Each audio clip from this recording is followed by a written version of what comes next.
What's going on, everybody?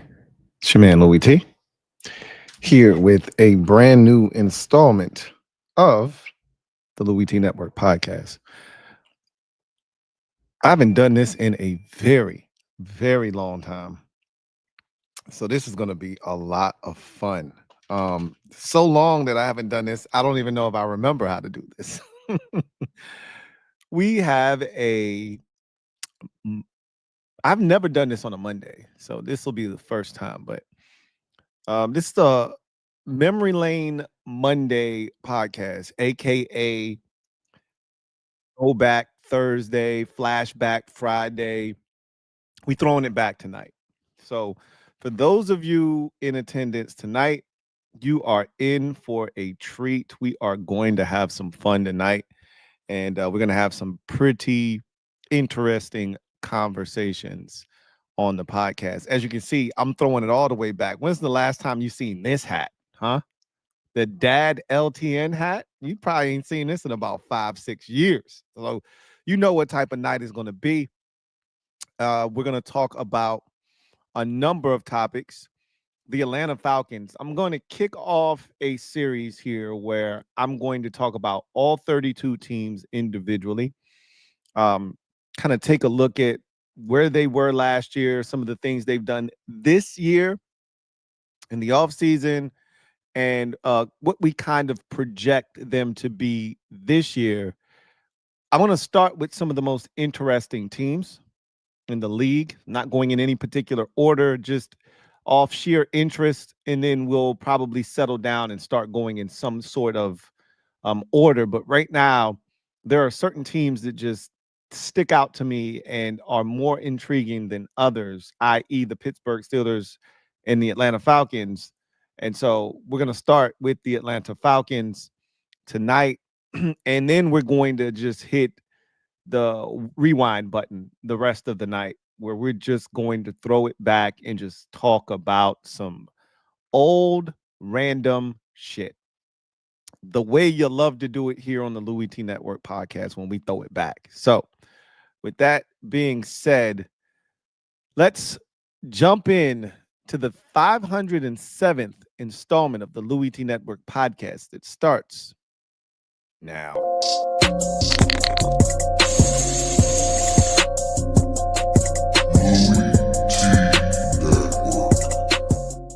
The Louie T Network is powered by MusicHead University. MusicHeads, classes in session. Turn me up. Enroll on YouTube now. Link is in the description. Who else could it be but me, your man, Louie T? Welcome to the 507th installment of the Louie T Network podcast. I, of course, am your set man, Louie T. Thank you for joining me. Do me a huge favor if you haven't already done so. Hit that like button on the way in. Doesn't cost you a thing, but it does help this channel grow exponentially. If you haven't subscribed to the Louie T Network for more great content, what are you waiting on? Go ahead, hit that sub button and turn on that notification bell so you don't miss a thing. Just like tonight, 10:30 at night. Here I am live, right? You don't have that notification bell on, you probably wouldn't be here. So go ahead and hit that if you haven't already done so. So with that said, I was inspired. I've been meaning to do like Flashback Friday, Throwback Thursday, Memory Lane Monday podcast. I've been meaning to do these for a long time. And this used to be a staple of the Louie T Network podcast. I have gotten away from some of the core values that I first started out with. And, you know, as you evolve and things grow, certain things sort of fall by the wayside unintentionally. You know, they call those unintentional consequences, right? You get busier, the channel gets bigger, the brand gets bigger, and certain things aren't as important as they once were. These podcast episodes here, unintentional consequence, they require a lot of work. More work than I am able to put in sometimes. So I haven't been able to do them as often. But now that we're into that slow period, June officially signals the slow period of the off season, you're going to get a lot more of these types of episodes during this slow period until things kick back up right around that mid portion of July. So buckle in. You're in for a hell of a ride here on the Louie T Network podcast. As you know, June also signals the summer series. So you'll be getting those every weekend. In addition to, we'll continue with the Louie's lurking in the comments. So um, you'll be getting a little bit different content. Also, MusicHead University. I'm in the lab cooking up some crack over there.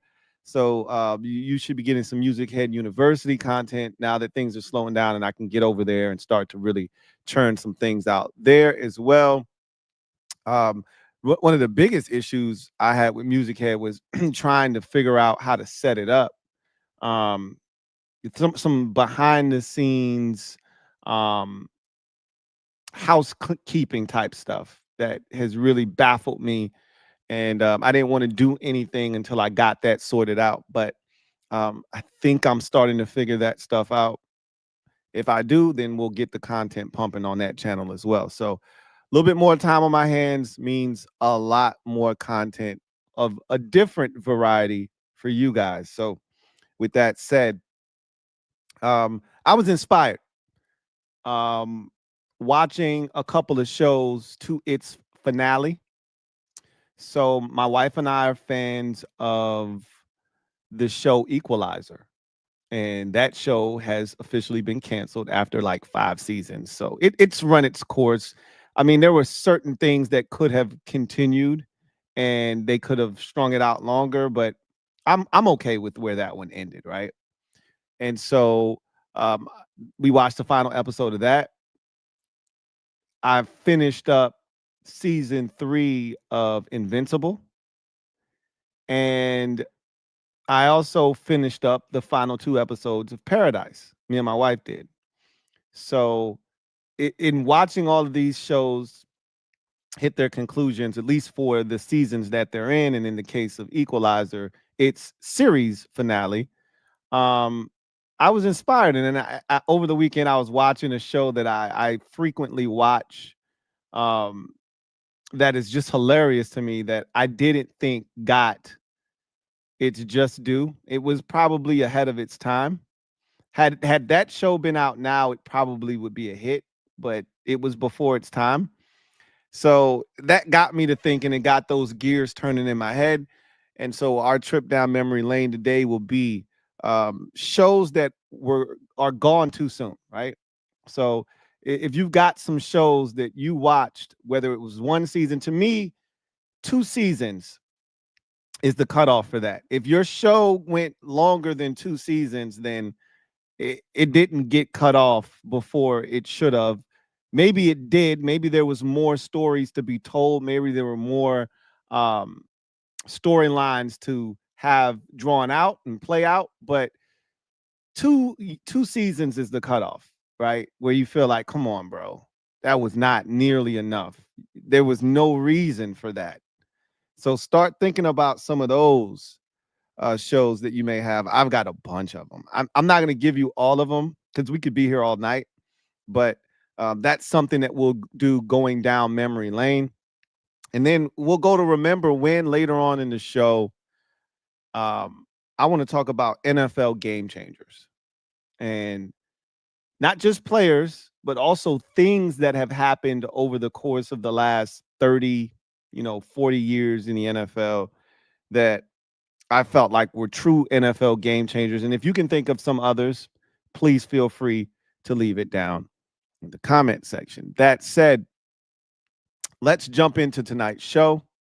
Real quick, NBA playoffs. I told you we're going to be all over the place tonight. NBA playoffs. Now we're heading into the NBA finals.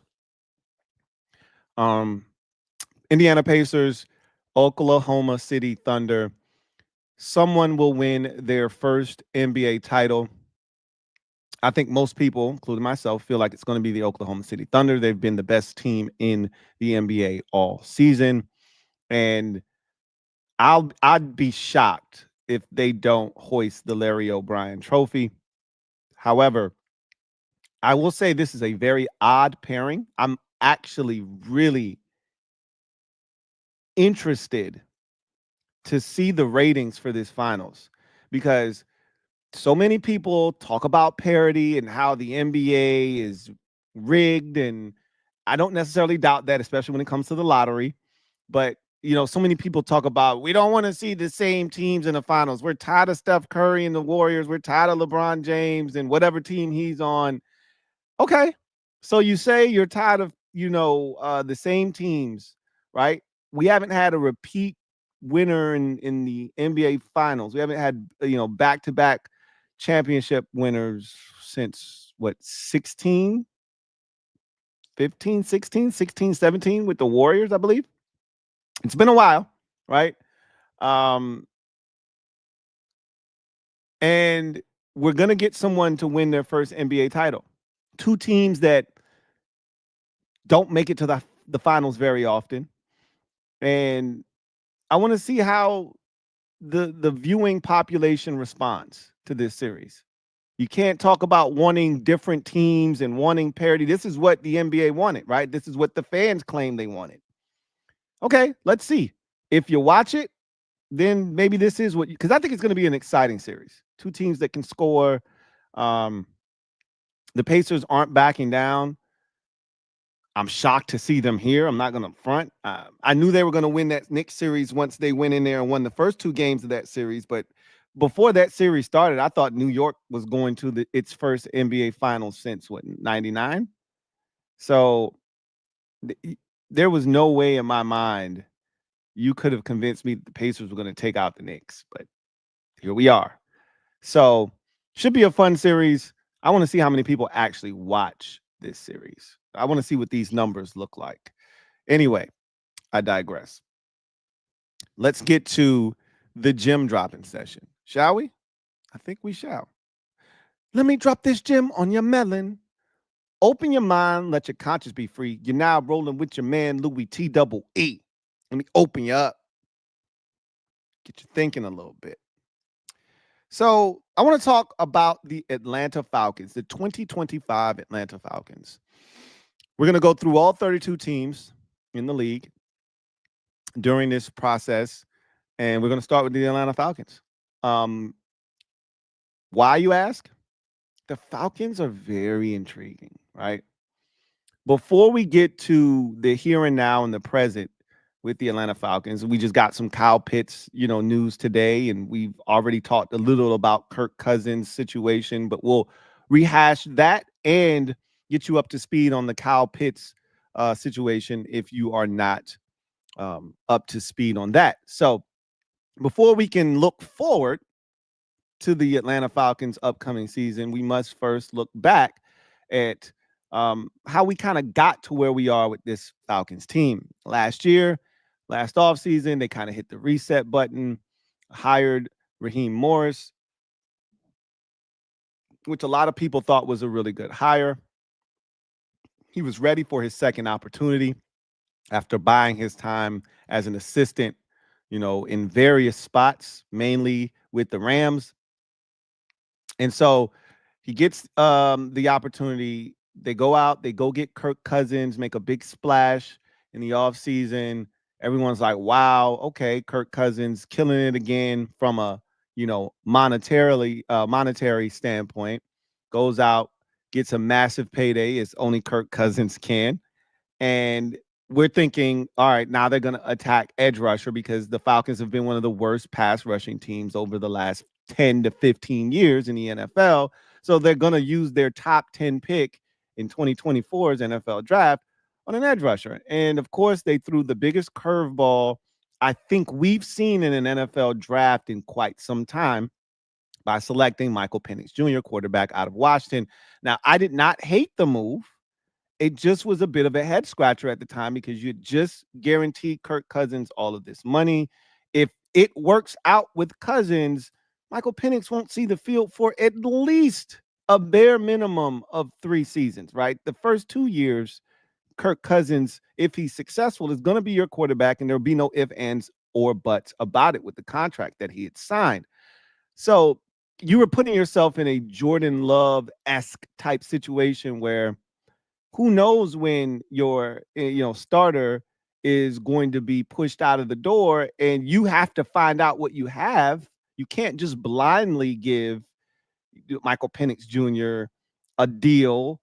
You're going to have to find out what he can do, and at some point you have to put him on the field, and that's the only way you're going to find out. So it felt a little weird, but I also thought it was an overcorrection, and I've said this before, from the 2021 draft when they took Kyle Pitts instead of taking Justin Fields. Now, who knows what Fields would have been if they would have selected Justin Fields and brought him home instead of taking Kyle Pitts. He could have turned out to be the exact same quarterback that he's been, which is inconsistent at best, and the Falcons could have still been looking for a quarterback. Or he could have turned out to be awesome for the Falcons. They could have been, the best team in that division for the last 3-4 years, and it could have turned out to be totally different, but we'll never know. I always felt like they should have taken the quarterback there, even though they still had Matt Ryan, because you knew Matt Ryan was on his last legs and he wasn't going to be there much longer. So why wait until you have a void at quarterback and now you have to do something? Why not be prepared, right? That's the same thing the Steelers wish they had done ages ago when they had Ben Roethlisberger, and instead of waiting for him to no longer be relevant as a quarterback in this league, they chose to wait until he was no longer there. They were then forced to draft Kenny Pickett. The rest is history. They're still looking for a quarterback. I thought the Falcons overcorrected. Because of that mistake I feel like they made in 2021, they went and fixed it this time around, 2024. That said, it sent shockwaves through the NFL. But as long as Kirk Cousins played well, no one was going to ask any questions, and you just keep it pushing. So you get to the season, Kirk Cousins comes out, and he's got this team at 4-2, right? A rough start, obviously. Cousins, if you recall, coming off of major surgery, and wasn't quite himself early in the season. You could argue he wasn't himself at all last season from a mobility standpoint. I think he's going to be much better this year if he were to play. We don't know if that's going to take place or not. But obviously early in the season, i.e. the first game of the season against Pittsburgh, he couldn't move. Hence, he was a sitting duck in the pocket. They couldn't score. They lose that game 18-10. I think the Steelers kicked 6 field goals. It was a very inauspicious start. But he had that dramatic comeback in week 2 against the Philadelphia Eagles, and he started to play better. And then they had a stretch there where they won 3 straight divisional games, including a walk-off against the Saints on a long field goal. Then you had the dramatic come-from-behind victory against Tampa in the shootout on a Thursday night where he throws the touchdown. What was the name of the damn special teams wide receiver that caught the pass and took the hell off for the touchdown? Cordero Hodge caught that touchdown and scored in overtime. It was dramatic, 36-30, I believe. And then the next week they beat up, I think, the Panthers or something like that. And just like that, they were 4-2. They would go on to, I think, end up being 6-3, if I'm not mistaken. And they had swept Tampa because they had injuries the second game that those two teams met in Tampa. And so they were sitting pretty.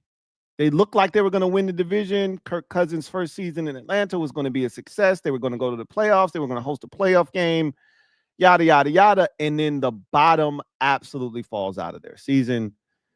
They lose 4 straight games. Kirk Cousins is a mess. He's throwing interceptions left and right.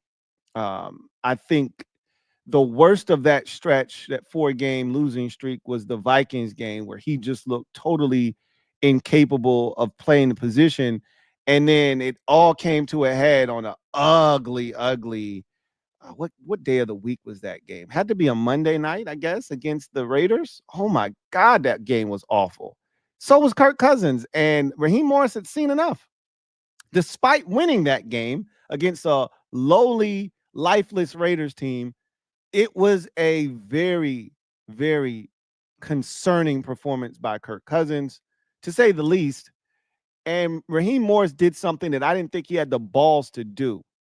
He benched Kirk Cousins in the midst of not only a wild card playoff chase, he benched him in the midst of chasing after an NFC South divisional crown. They were 7-7 at that time. And so that was a pretty ballsy move. But they saw the next opponent on the schedule and they said, hey, if we're going to start Michael Penix Jr., we should start him against the Giants. And that'll give him a chance to get a win under his belt, give him some confidence, and maybe he can, help us down this stretch run. So they beat the Giants, they get to 8-7, and they set up a massive Sunday night football showdown with the Commanders. And this one had massive playoff implications because the winner of that game was going to control the outcome of their season. All the winner had to basically do was win out, right? Win that game, win the final contest of the season, and you were going into the playoffs as a wild card. And they still weren't out of the divisional race, as I had mentioned before.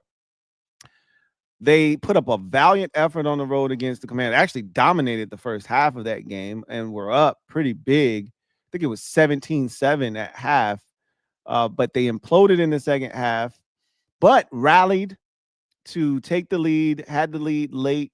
Commanders were able to tie the game up, and the Falcons actually had the football with a chance to win the game. And if I truly believe if their place kicker, Younghoe Koo, who did not have a great year last year, granted, but has a massive leg, had he been available, the Falcons probably win that game because I think Riley Patterson was their kicker, and he doesn't have a big leg. And so I was never concerned once I saw how long of a kick it was going to be. Like, that's not Riley Patterson's game.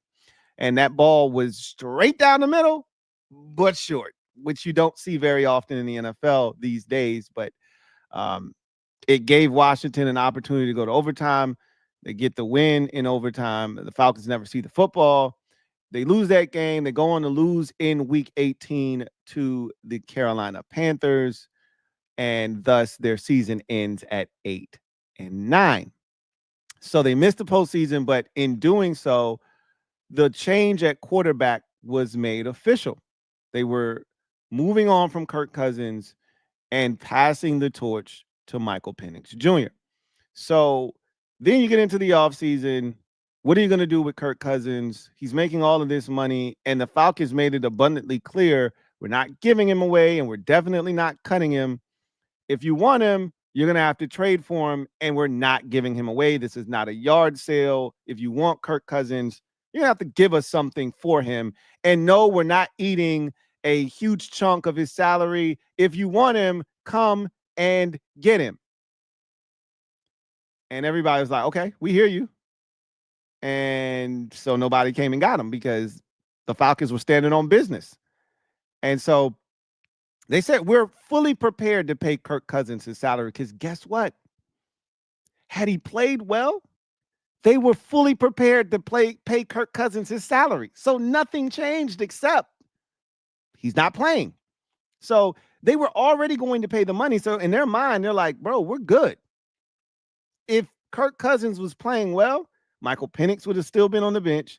Cousins would have been playing, and we still would have been paying the same amount of money that we're paying right now. Only thing that has happened is the roles are reversed. Cousins isn't playing because he didn't play well last year, and Michael Penix Jr. is playing, but guess what? We're still paying the same amount of money, so it's no skin off our backs at all. So they stuck true to their word. They didn't do anything crazy. They didn't have a yard sale. They just kept Kirk Cousins. In the offseason, they went out and made a couple of signings that I think have a chance to be impactful. One, they went and got Gumby, who, Leonard Floyd, for those of you who don't know, I call him Gumby, who's still playing at a relatively high level, right? Gives them a little bit of juice off the edge. They also went out and signed Divine Diablo, who I really like as a linebacker, from the Raiders. So they made a couple of moves, And then in the draft, they were uber aggressive, attacking the front seven, specifically looking to get after the quarterback. They went and got the linebacker from Georgia, Javon Walker. And then they got the edge from Tennessee, Pierce Jr. So they doubled up on edge. Not to mention they went out and got Gumby in the offseason. So they look totally different up front. They're a different group. And defensively, that they weren't terrible defensively last year, but they weren't great either.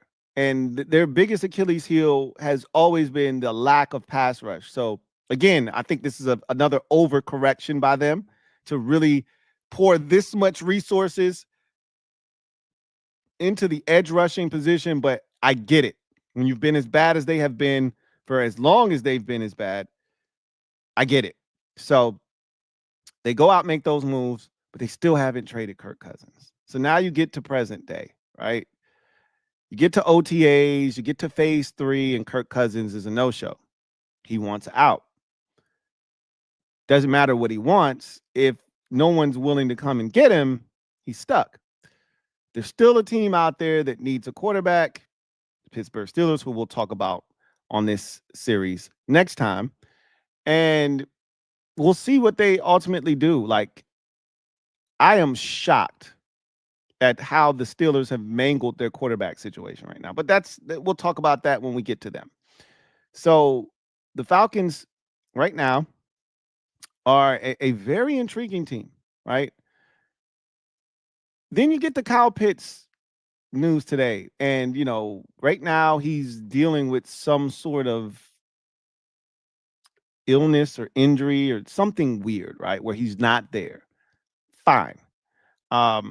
It's the offseason. Who cares? But then you hear Field Yates of ESPN talk about the situation in Atlanta. Like, hey, they're not actively shopping Kyle Pitts, but they are listening, right? They are listening. If someone were to pick up the phone and say, hey, I heard Kyle Pitts may be available, they're like, I'm listening. They're not giving him away, similar to what I just said about Kirk Cousins. They're not giving him away. And if they don't trade him, they're fine. He's in the last year of his rookie deal. I don't. Did they pick up his 5th-year option? Because this is the year for those 2021 draft picks and their 5th-year option. So let me check and see. I feel like the Falcons did not pick up Kyle Pitts' 5th-year option, but I could be wrong. Let's see. They did pick him up. So yes, that's this year, right? So this is his final year. He's going into his final year of his deal. So that's right. 21, 22, 23, 24. You would have to have picked it up last year, which they did. So he's going into the final year of his contract. And, while the Falcons aren't, obviously they picked up the 5th-year option. So they're not disgruntled with him, right? They're not disappointed, but I don't think they've gotten out of him what they thought they were going to get. They thought they were getting one of the most dynamic pass-catching tight ends the league has seen in quite some time, and that's just not what he's been. But they also haven't had the most dynamic play from the quarterback position either, right? In his rookie season when he had Matt Ryan, he went for 1,000 yards. So the thought process there is if you get better play out of the quarterback position, you will unlock Kyle Pitts.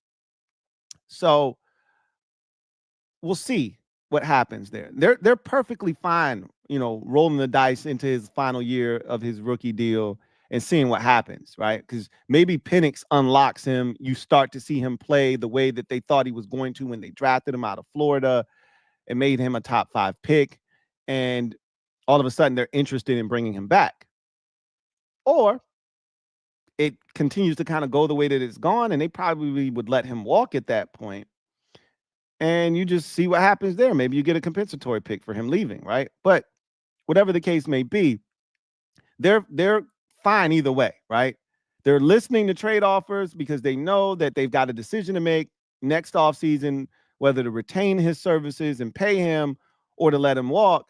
And so instead of even exploring that, they're listening to potential trade offers for him. That's interesting. The Falcons, to me, are one of the most interesting teams in the NFC because we really don't know what they are. Raheem Morris is a good coach, but last year he showed that he still has deficiencies and weaknesses. He mangled the clock at the end of that Washington game. Like, they had no business losing that game. None whatsoever, right? I think he went to overtime with 2 timeouts left in his back pocket. I mean, he absolutely mangled the clock, right? So he's clearly not a top, notch coach from that perspective, game management, so forth and so forth. But he's a good coach. And I think they have a very solid roster. So when you look at what they could potentially do, and obviously the biggest wild card out of all of it is Michael Penix Jr. Got a good running back in Bijan Robinson. Really good 1-2 punch between he and Tyler Algier. You've got, a really solid wide receiver position. You've got a dynamic, really your offense is full of dynamic skill players, right? Tight end, dynamic tight end, wide receiver. You've had some guys step up, but you got Drake London there, and I thought that you got some good play out of Darnell Mooney, and Ray McLeod was awesome for you last year. You could argue he was probably your second best receiver last year. Obviously, Bijan is a dynamic back, and now Penix could be the missing piece to that puzzle. You got a solid offensive line. So the offense is really, really intriguing. The defense feels like it's gotten better. AJ Terrell is playing like a big-time number 1 corner. You've got quality players in that secondary. Jesse Bates III is one of the main guys back there. You've got a really solid group of linebackers. And now with the addition of all of these guys you've brought in to rush the quarterback to help Grady Jarrett up front, who knows what this could really turn into, right? So let's take a look at the schedule real quick for the Atlanta Falcons. And see what they've got going on this year. So first thing first, you've got 1, 2, 3, 4, 5, 6. Now, 6 prime timers. One of these is over in Germany. All right. So 5 primetime games and a 6th standalone game. So the Falcons are really, I think the NFL is intrigued by them and their young quarterback as well. It's a lot of games for a team that didn't make the playoffs last year, right? You got Tampa Bay to start off the season at home. That's a big one because that's a team that's won this division with each of the last 4 years now, I believe. Brady got there in 2020. They won the division that year. 21, they won it that year. 22, they won it that year as well. Did they win it in 22? Let's see. Brady won the Super Bowl in 21. Brady took them back to the playoffs, won the division. They lost to Dallas. That was his last game in the NFL. Then Mayfield comes along in 2022, wins the division. I feel like I'm skipping a step. How long has Baker Mayfield been there? I feel like he's only been there 3 years. So it couldn't be 22. So did Brady play? He might have played an extra year in 2022. See, Mayfield was 23, 24. No. Mayfield was 22. Okay. When you do the math and you map it out. So Mayfield shows up in 22 on a 1-year deal, and he plays well. They win the division. Do they win the division? I'm trying to think who they would have played. Yeah, they do, because they beat the Eagles that year. No, not 22. Eagles went to the Super Bowl in 22. So, I don't remember. They had to have won the division that year, because I feel like they might not have won the division, but they made the playoffs. That might have been what happened. Who would have won the division? Now I'm curious, and I'm gonna look it up. I'm gonna look it up now. Let's see. Who won the NFC South in 2022? The Bucks did win it that year. 8-9. Ew, that's nasty. Who did they play in the playoffs that year? Okay. I know in 23 they beat the Eagles when they collapsed down the stretch of the season. They beat them in the playoffs in 23, and then lost to the Lions. And last year they lost to the Commanders at home. So who did the Bucks play in the playoffs in 2022? Matthew Stafford got him. I remember he came back and beat him in that game. Okay. Got it. All right. No, that was the 2020. Yeah, no. Yeah. 2021. That was the Brady year. Then 22, they lost to, let's see, I probably got to put it in like this.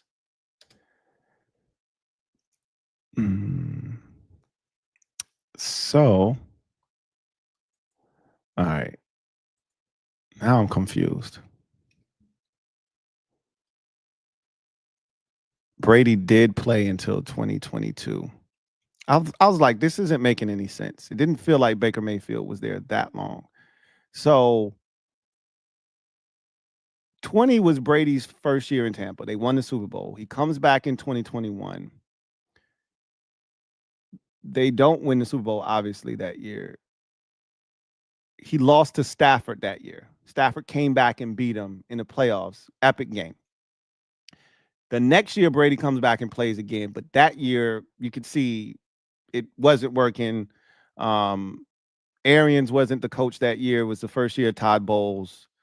And that was it for Brady. They get blown out by Dak Prescott and the Cowboys in the playoffs. Then in 23, Baker Mayfield shows up. 1-year contract. Plays his ass off. Beats the Eagles in the playoffs. They go to Detroit and give them everything they could ask for, but fall short.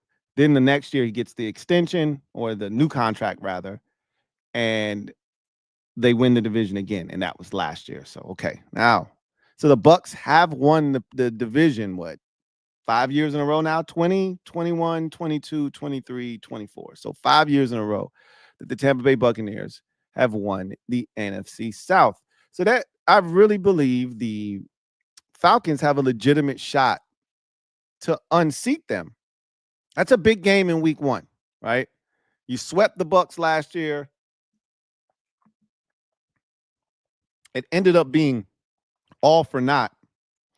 And so right out of the gate, I think the two best teams in the division are playing each other week 1. So that's going to be fascinating. At Minnesota on a Sunday night, week 2 for the Atlanta Falcons. So we'll see Michael Penix, and we'll see 2 quarterbacks. And again, I talked about this already. I think that's a huge part in why you're seeing Atlanta on so often, is they got a young quarterback. Same could be said with the Minnesota Vikings. JJ McCarthy. That'll be our first exposure. Well, shit, they were on Monday Night Football the week before. So we'll see JJ McCarthy on primetime television 2 weeks in a row. So that's interesting. But we'll see the Penix JJ McCarthy matchup in week number 2 on a Sunday night.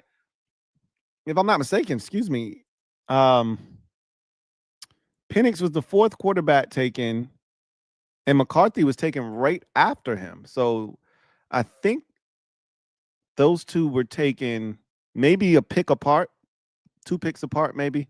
So you're talking about the fourth and fifth quarterbacks taken in that 20, what I think is ultimately going to turn out to be an epic 2024 NFL crop of class of quarterbacks that win that first round, that historic first round.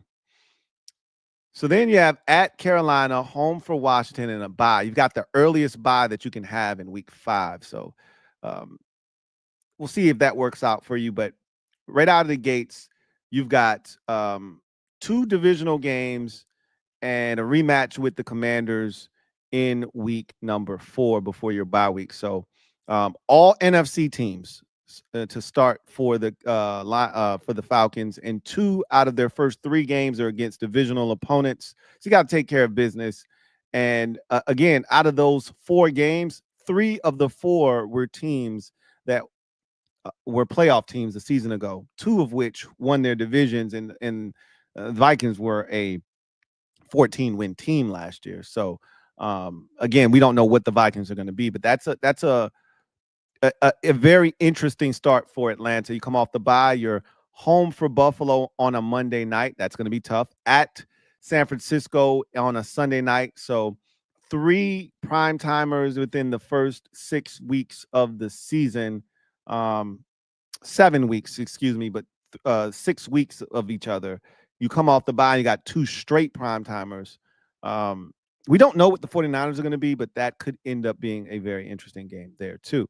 Home for Miami, at New England. So you finally start playing a number of AFC teams after not playing any prior to the bye. You come off that bye and you play 3 out of 4 AFC East opponents.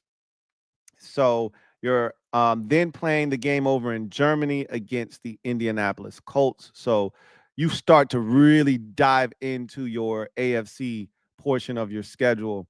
Buffalo, Miami, New England, and Indy, right?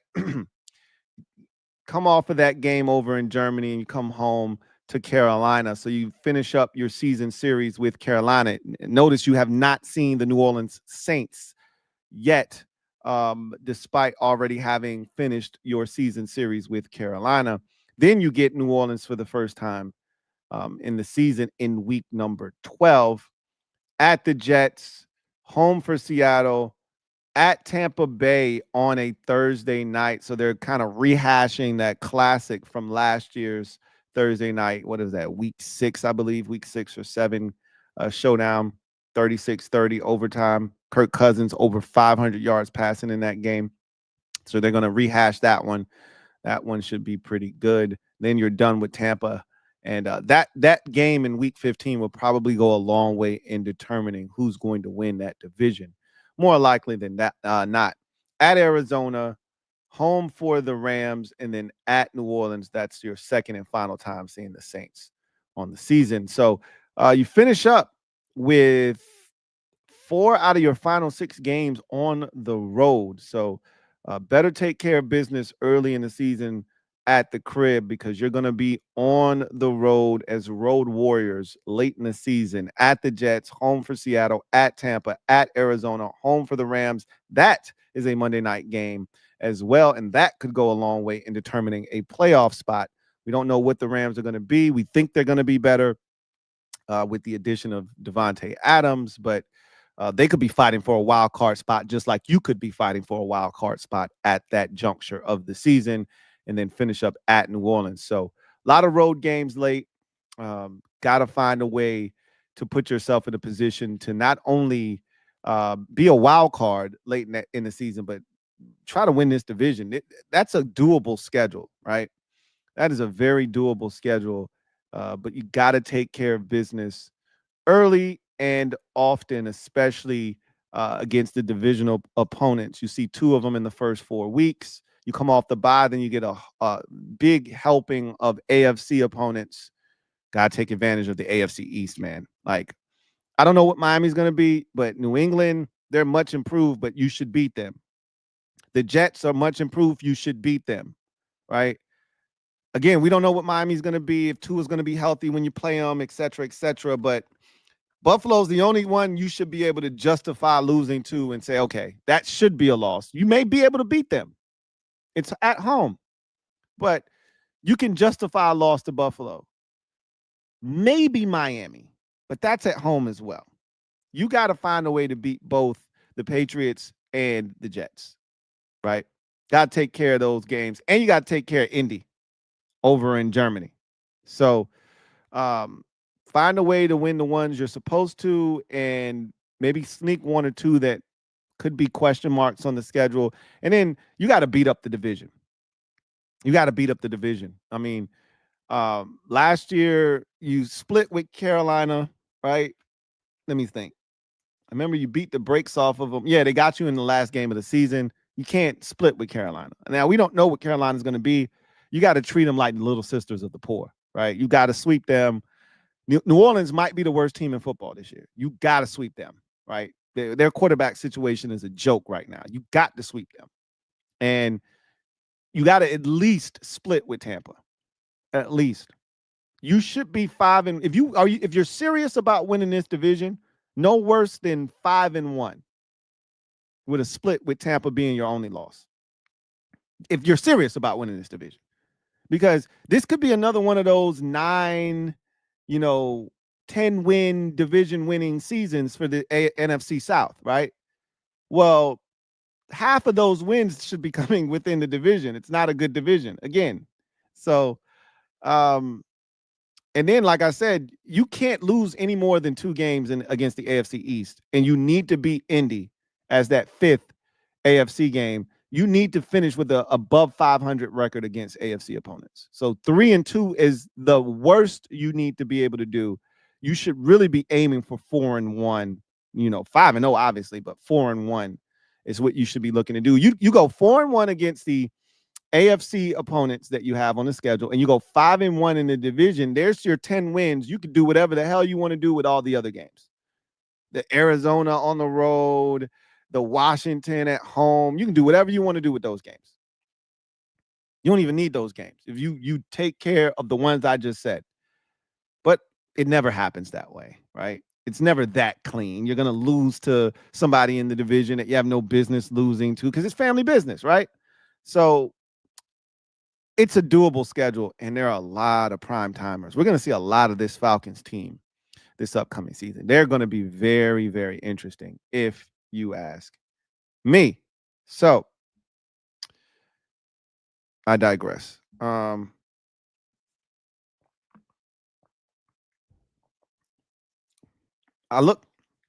just looked in the comment section.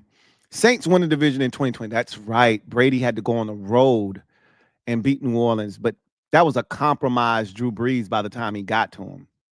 The Saints were not the same team that had destroyed Tampa earlier in the season on a Sunday night, I believe. They weren't the same team because Drew Brees could barely throw a football 5 yards by the time they played him in the playoff game. That's right. Brady had to go on the road the entire postseason. They were road warriors that year. At the Rams, or excuse me, I forgot who that first game was at. Oh, it was no. I don't remember who that first game was against. Might have been the Saints. Then I know they played the Packers in the NFC Championship game. I do remember that. I'm missing one team that they ended up playing that year in the playoffs. I can't remember who they beat that first game. Then I thought the Saints were the second team. I don't think the Saints were the team they played first. They played someone else. Then they played the Saints. Then they played the Packers, and then they obviously beat the Chiefs in the Super Bowl. So you're right. So 21, 22, 23, 24. The Bucs have won the division 4 years in a row, not 5. Thank you for that, Sheree. All right. Now, let's go ahead and throw it back now. Let's take that trip. We haven't done this in a while. Let's take this trip down memory lane.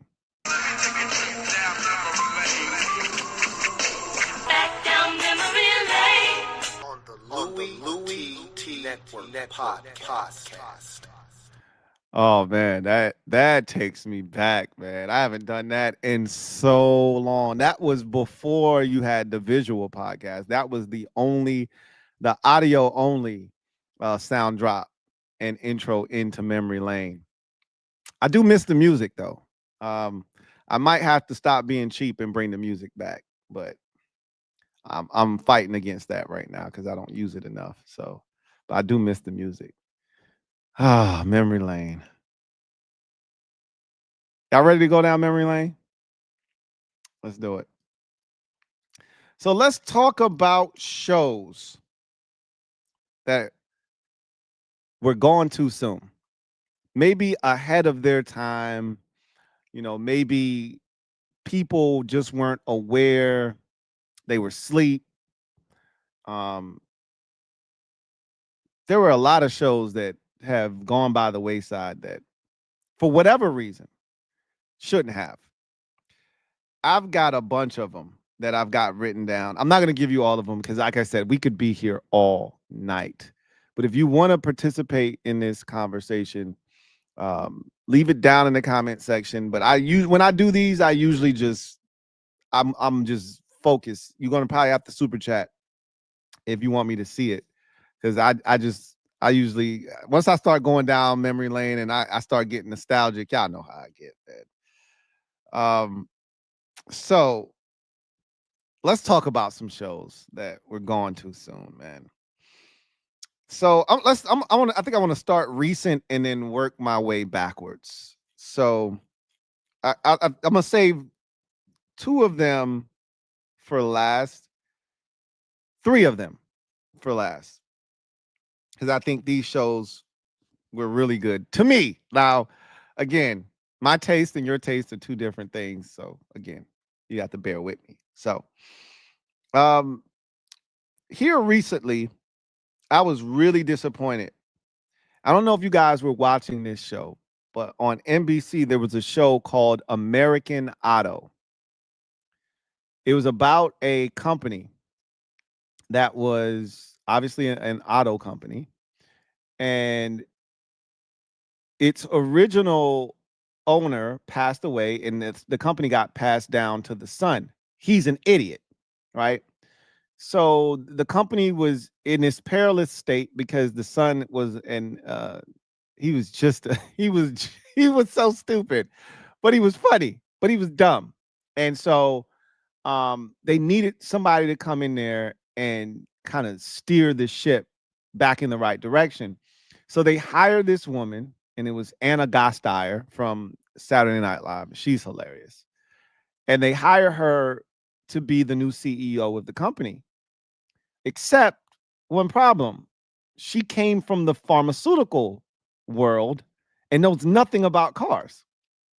The only thing that they were thinking about was she worked in the pharmaceutical industry. She was super successful where she was, and so she could bring that business acumen to the auto industry, but it didn't work that way. And so she was making all types of mistakes and all kind of PR disasters, and it was a hilarious show, and it was about their office and the people that worked inside the company, and it was a hilarious show.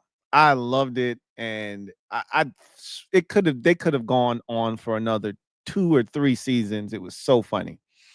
Um, they actually have like a hospital show now that they're doing that's very similar to this. I forget what it's called. I don't watch it. I think that's my way of rebelling against the fact that they canceled American Auto. But it was on from 2021 to 2023, just 2 seasons on NBC. If you haven't watched it, just give it a spin. All right, I'm telling you, if it's a comedy, obviously it's a sitcom. So if that's something that's down your avenue, you're gonna enjoy it. If it's not, you'll know very quickly, and you don't have to watch it. But I'm telling you, I know a lot of people that were pissed off when they canceled American Idol. I was one of them. That show was hilarious. Another show that I was that's a sitcom that I was, it was not, it was more of a sketch comedy show. It wasn't a sitcom. It was called That Damn Michael Che, right? That damn Michael Che. And I kind of reference this show all the time. This was on for 2 seasons from 2021 to 2022. And first of all, Michael Che is from Saturday Night Live. He and what is the white guy's name? That's his like best friend, right? Him and your boy do Weekend Update on Saturday Night Live. I can't think of his name right now. And they do a hell of a job. They've been doing it for I think a decade now, and they kill it. So Che's from Saturday Night Live. Lauren Michael was the executive producer of That Damn Michael Che, and I remember watching it for the first time, thinking, "What the hell is this? What the hell is Michael Che doing?" And I watched the first. I was. It's only on HBO Max, right? That's where you can find it. And I remember I went past that show a million times, and I'm like, I know Michael Che is funny. I like to laugh. Why don't I give it a try? Right? Why don't I give it a spin? So I I watched the first episode, and the shit is hilarious. And I end up just like binge watching the entire first season. And at the time, the second season I think was already out too. No, it wasn't out yet. The second season wasn't out yet. I binge watched the whole first season. And I was like, damn, that was good. Shit, I've been running from this for so long. And here it is. This shit is effing hilarious. So I was clocking that second season when they finally put it out. And it was good. It wasn't as good as the first season, but it was really good. The second season was. And so the expectation was there's going to be a third season. And we waited and we waited and we waited and we've waited, and we're at the point now where there is no third season coming. You don't wait this long between your second season. The second season was in 2022. You know, they never officially canceled the show though. Like if you go look it up online, because I always look it up just to make sure that because he's working on different projects, but it's never officially been canceled. He just started doing other things, and he just stopped. I guess I don't know. It was crazy. It's a funny ass show. So that's another one that to me was gone way too soon. A show that I thought was really affected via COVID was Riches. And a lot of shows, including my damn Michael Che, were affected by COVID. And not even COVID, but the writer's strike that happened shortly thereafter COVID. That writer's strike shut a lot of shit down. A lot of it felt like a lot of mom and pop stores that didn't come back after COVID. That's what some of these shows felt like after the writer's strike. Some of these shows really suffered because of it. Riches on Amazon Prime is one of them. 2022, one season. Again, one of those shows I was reluctant to watch. Amazon Prime was pushing the shit out of this show. It's about a family so the father is this business savant, like pulled himself up from his bootstraps, started with nothing, created this whole beauty care line, and became a beauty mogul, right, in the industry. Built this massive company overseas in England, I believe, somewhere across the pond, and he left his first wife and daughter in the States to make this thing happen with his mistress, I guess she was at that time. And they ended up starting a family, becoming that big, gigantic company, whatever, whatever.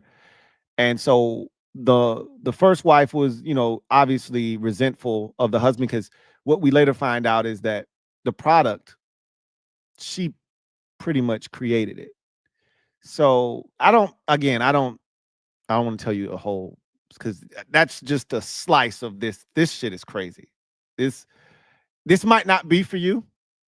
This was one of those, if not for my wife, I probably wouldn't have watched it, because it gives off real soap opera vibes. But once it sinks its teeth into you, you get 2-3 episodes in, you're like, shit, I gotta watch it now. You can't turn it off. And it was really good. Really, really, really good. Um, and it should have had, and the way it ended, the first season ended, it should have had a second season, but it didn't. And like I said, I think that writer strike is what ultimately got him, right? Then you've got a show that I'm still baffled as to how we didn't get a season 3, and that's Luke Cage. Was on from 2016 to 2018.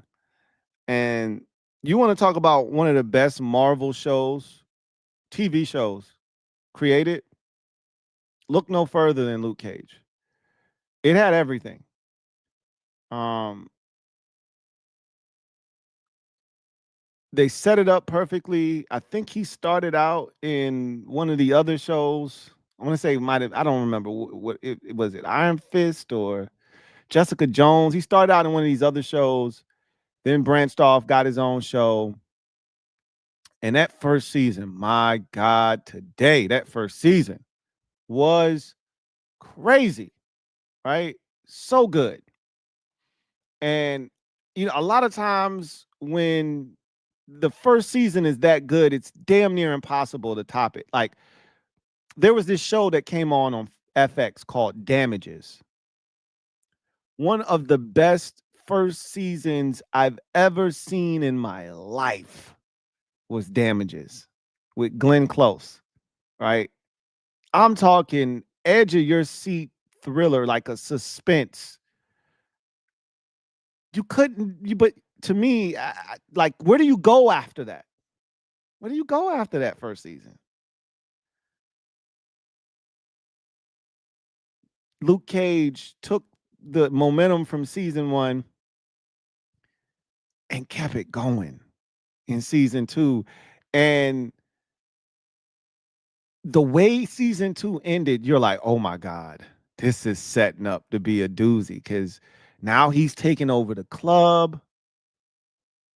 He's transitioning from the neighborhood good guy to, all of a sudden, you could see him that club was starting to affect him, because whoever owns that club gets affected by the evils, right? You can't help it. It's because of the nature of that club. You're going to get your hands dirty. And he was fighting so hard not to, but you could see where it was going, and you're like, oh shit, we finna see a heel turn. Something was going to bring him back to being a face, right? But it was going to be a brief heel turn. We never got to see that in season 3, because Netflix and Disney, or Netflix and Marvel, got into it, and bullshit is what it is. Behind the scenes bullshit robbed us of a season 3 of Luke Cage. That's one of the biggest injustices I've ever seen from a streaming platform.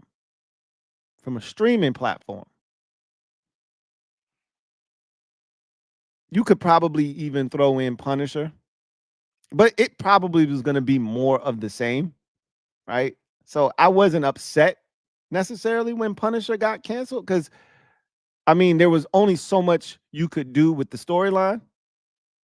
But there was so much more left in the Luke Cage storyline. My God, it was so much left. There was a lot of meat left on that bone when they canceled that show because of behind the scenes, what ultimately I would assume became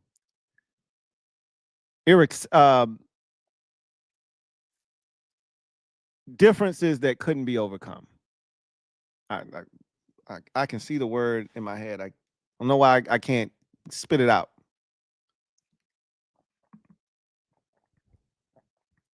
Irreconcilable. There it is. Differences. We were robbed.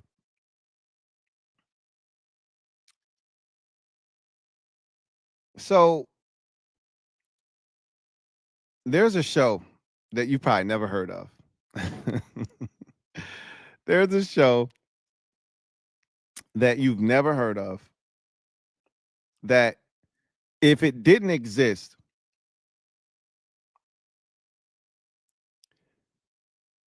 there's no Always Sunny in Philadelphia. Shasta McNasty died a glorious death. So It's Always Sunny in Philadelphia could not only live and survive, but thrive and prosper the way that it did. I stopped counting how many seasons It's Always Sunny in Philadelphia lasted. Had to be damn near 11 or 12. They were on forever. And it was allowed to survive because of Shasta McNasty. You've never heard of that show. and why would you have? It was on for like 3 months in 1999, and I watched every single episode like a bozo, right? And I loved it.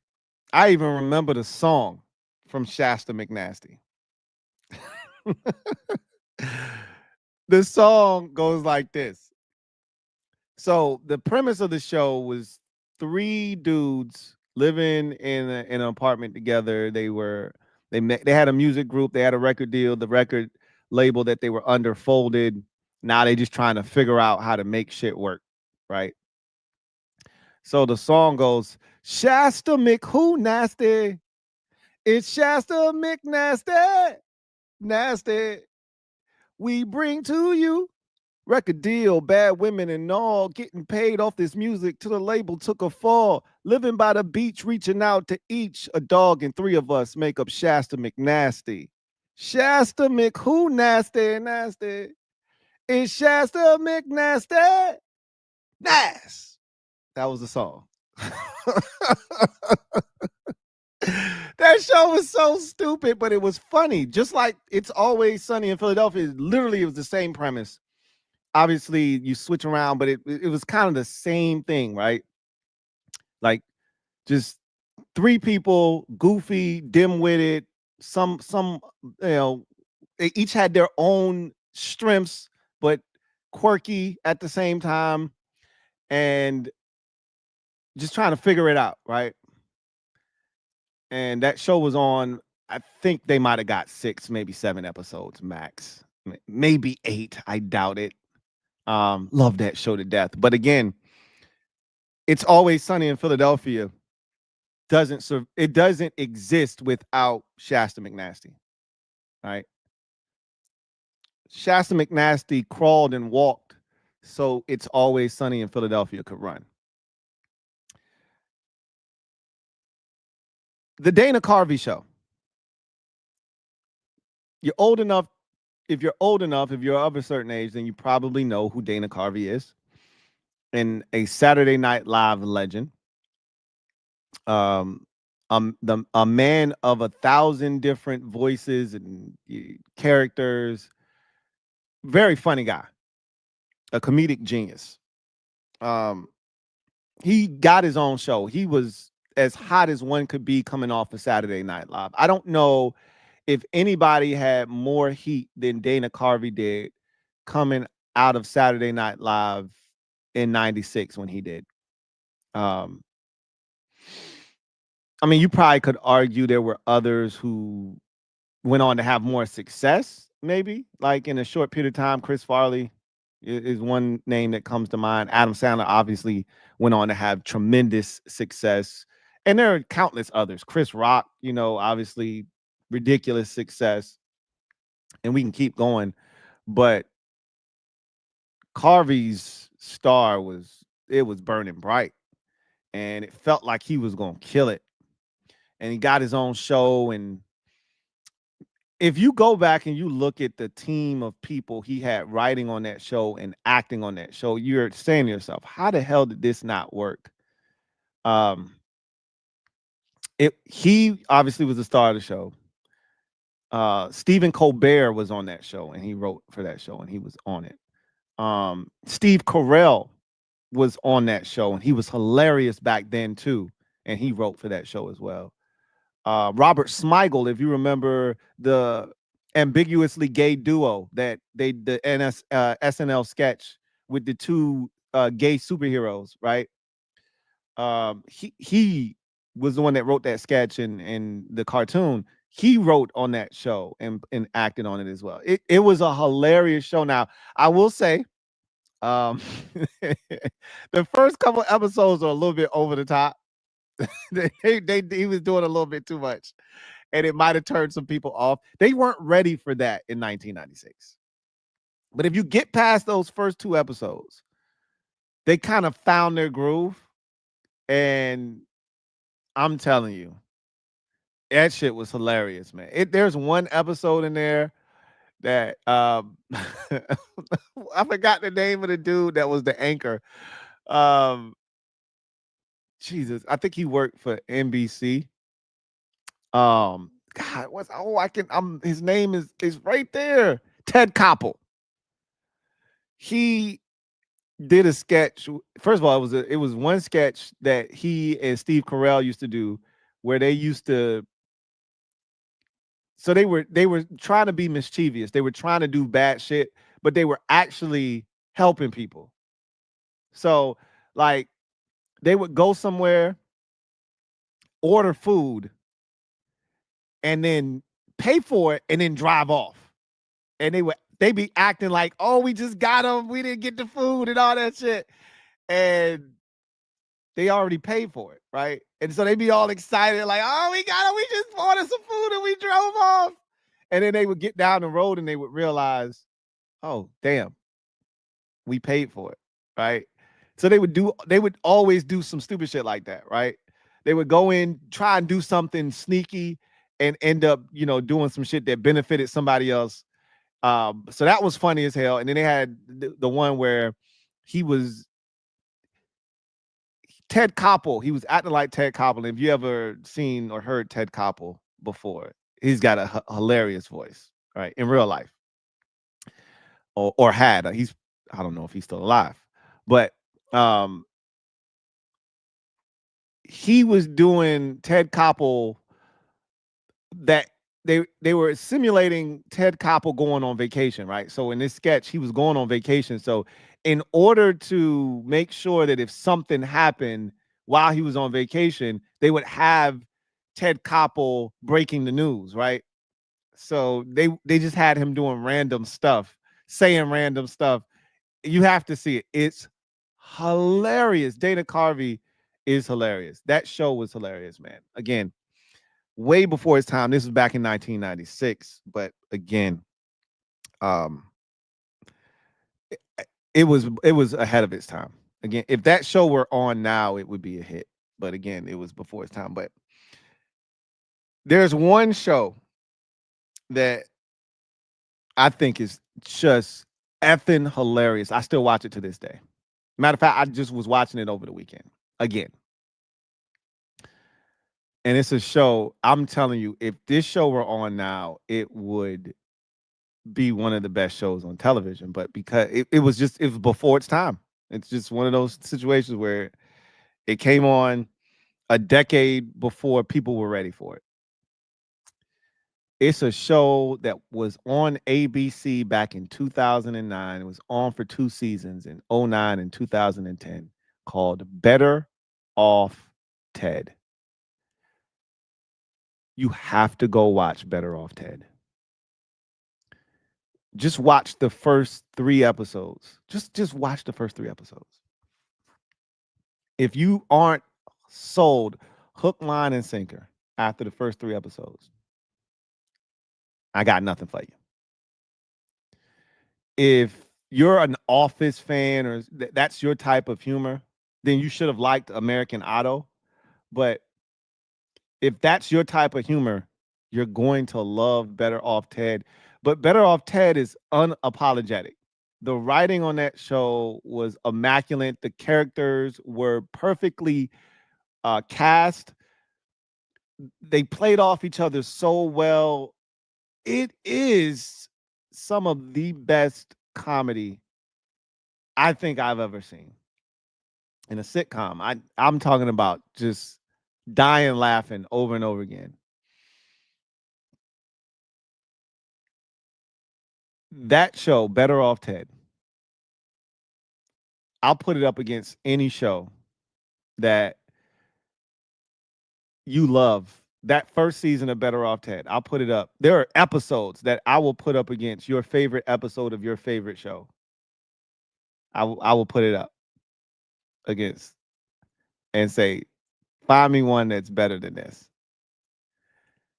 It's about a company called Viridian Dynamics. And Viridian is this massive company that specializes in like cutting edge technology. But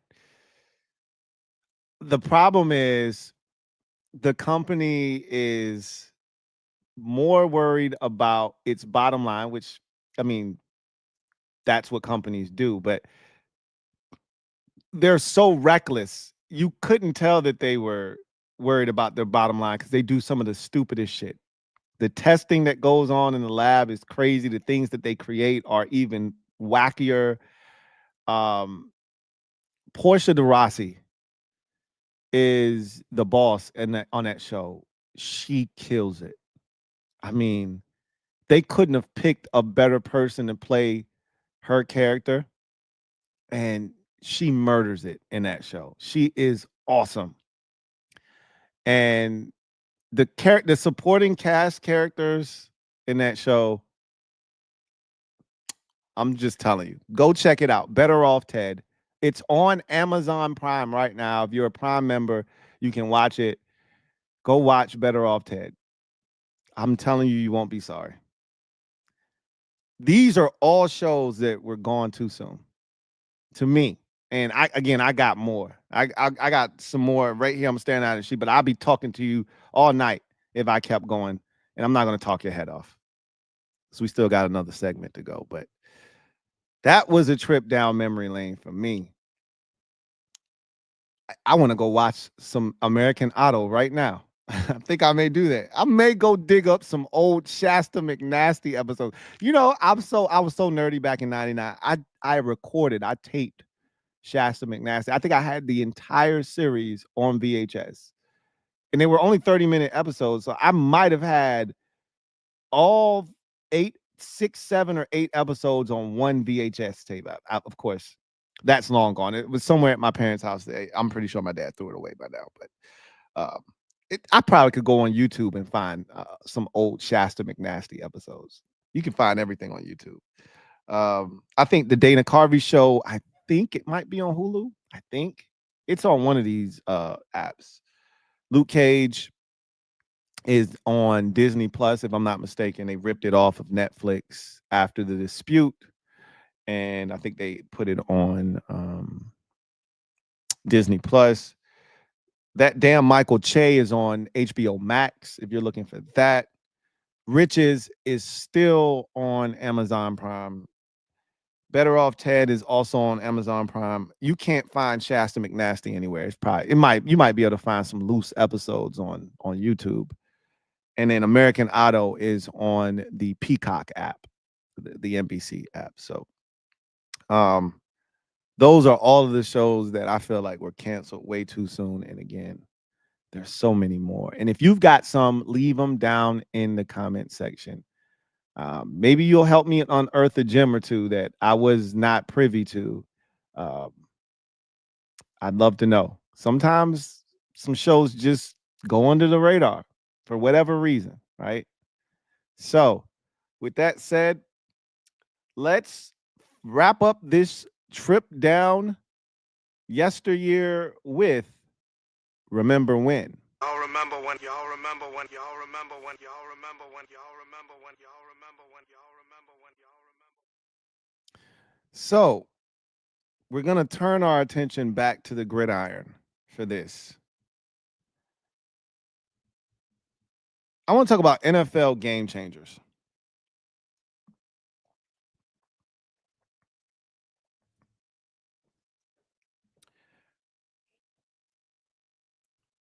So, there were players. I feel like I grew up in a really good era of football. Maybe I might have been just slightly too young to see like some guys that were exceptional in the 80s maybe, but I I I think I saw like most of the guys, maybe Montana. I missed the best of Joe Montana. I don't think I missed much.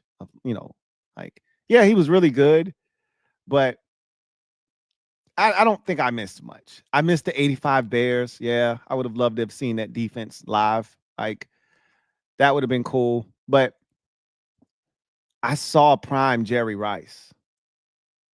I saw Sterling Sharp's best football before the neck injury. I saw prime Barry Sanders. I was alive to see some of the best rivalries. Again, my era, right? Obviously, if you're older, you might have enjoyed Steelers Raiders, right? You might have enjoyed Dolphins Steelers, right? You might have enjoyed Cowboys Steelers or any of these other rivalries that existed back in the day in the 70s. I myself am a child of the 80s, but mainly the 90s. I'm an 80s baby, but my prime years were in the 90s in terms of like learning the game, watching it, taking it all in. And so my fondest memories are from the 90s and into the 2000s. And so I want to talk about some NFL game changers. And I'll give you a player, then I'm going to give you a thing. I'm going to give you a player, then I'm going to give you a thing, and then I'm going to finish up with the player. So let's start with Barry Sanders. I'm going to go in the order of these players from furthest back all the way to the most recent. So we'll start with Barry Sanders. You know my affinity for Barry Sanders. I've talked about Barry Sanders ad nauseum on this channel, especially when we get towards Thanksgiving. But I've talked about Barry Sanders at least 15 to 20 times on this podcast alone, just on throwback episodes. Most of the time, it's right around when we get to Thanksgiving and you got the Lions playing. And I always talk about my Thanksgiving memories of watching football, and it always surrounds Barry Sanders. He's the greatest running back these eyes have ever seen. You come from a different era, and maybe it's OJ, maybe it's Earl Campbell, maybe it's Eric Dickerson, maybe it's Jim Brown, depending on your age. Cool. I'm not telling you you're wrong. I'm just telling you what my eyes saw.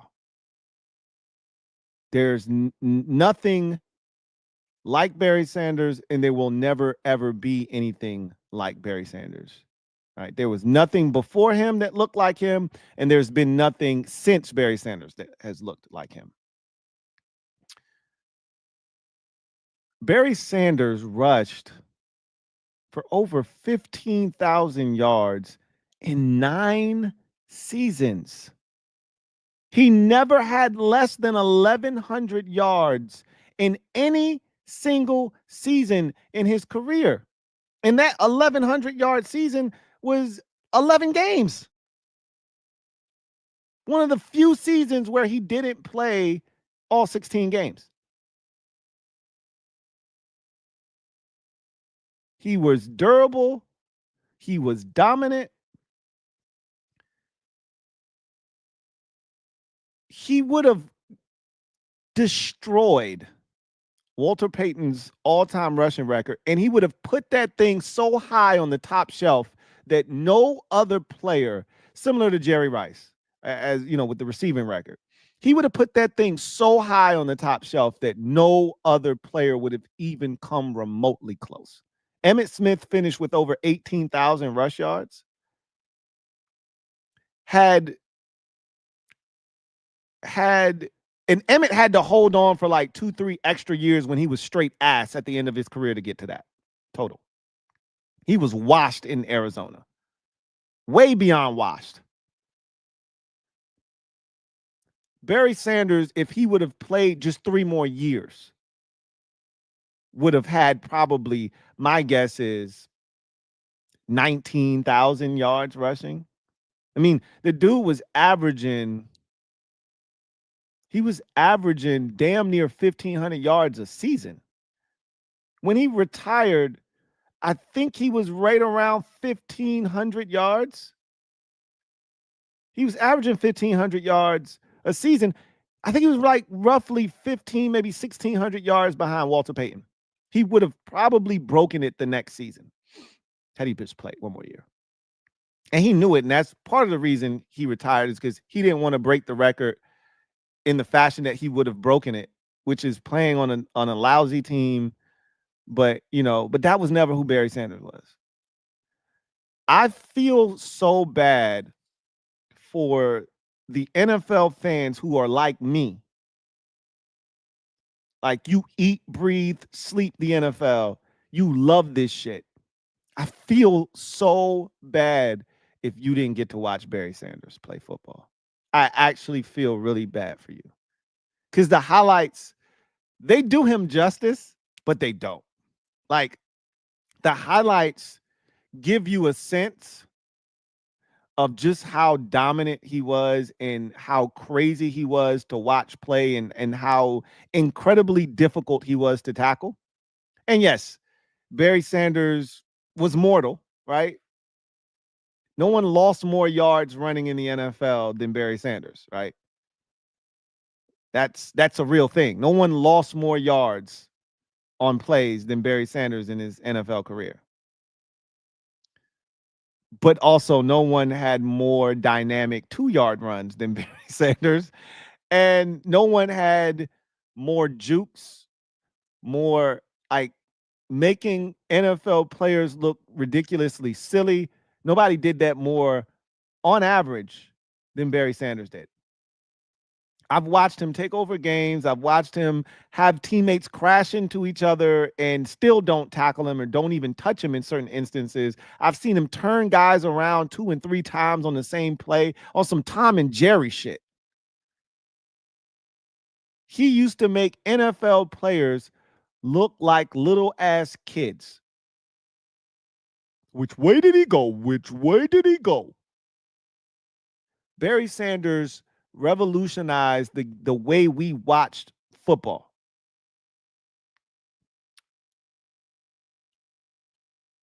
He was, at that time, early to mid 90s, he was the equivalent of,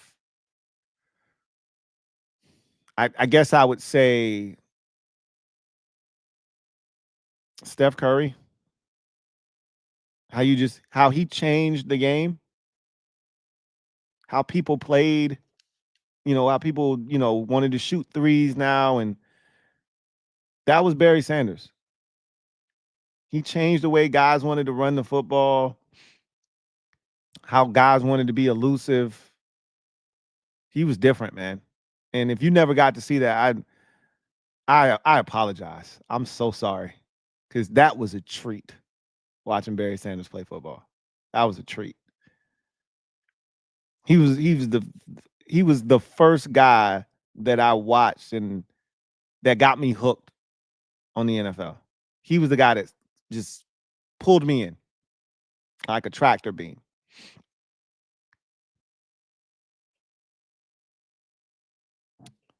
I can't believe I just said that. Oh my gosh.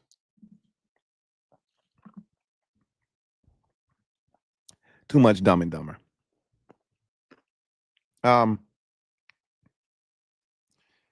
Here's another NFL game changer. Remember when the run and shoot hit the NFL? Most of you probably don't. It happened in the 80s, but it was ahead of its time. It was a college offense that started out in the 70s, made its way to the NFL because the guy that developed it ended up being a coordinator in the NFL, and it was highly successful. When it was at its peak, Warren Moon was probably running it in Houston with the Oilers. Some of my favorite football to watch, simultaneously playing a video game back then, was those Houston Oilers. Man, were they fun. Ernest Givens and his little dance. I like a lot of people don't realize where some of these little slides and shit come from. That little